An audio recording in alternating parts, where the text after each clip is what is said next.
Remote or work from home scams. Josh, there's a lot of people that are looking for maybe extra work, kind of gig work, side hustles, things like that. And what a better spot than to work from home. So what are some things that you tell people when they're looking at different jobs and opportunities that they might run across online?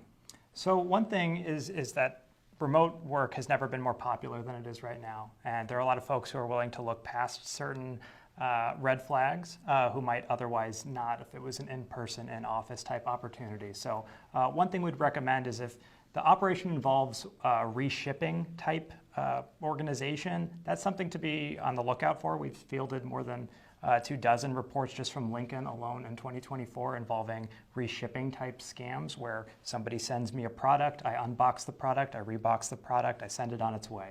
Well, if you're looking for something that's a little bit more mindless, that might be the perfect job. However, logistically, that doesn't really check out, right? But some of the other types of scams that we've seen in this space involve impersonating reputable businesses. And one way to, kind of put that to bed is to double check that posting on whether it's a LinkedIn or a HireLink site with the company in question. In some cases, it's not posted in both areas, and presumably it would appear on the careers page of that reputable site. So again, doing an additional search to verify that that job even exists and that that person is not impersonating somebody pretending to front for an operation is good practice. And if it involves a reshipping scam, that's something to tread carefully with.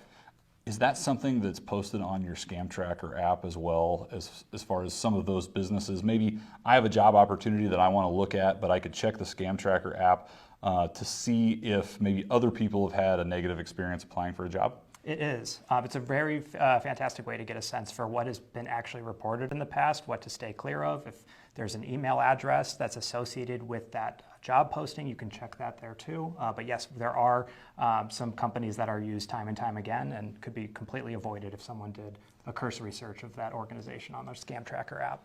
And again, it comes down to criminals that are trying to leverage your own interests. And in this case, people are looking for jobs. People are looking for extra money. And when you're applying for a job, a lot of times you provide a lot of personal information. So there's that need or feeling that you think you need to provide all this information.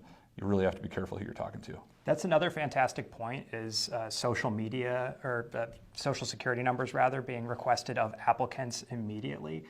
In some cases it's necessary to get direct deposit set up, and once you've kind of gone through securing that position to have that official documentation, but no one would ever be requested to provide social security numbers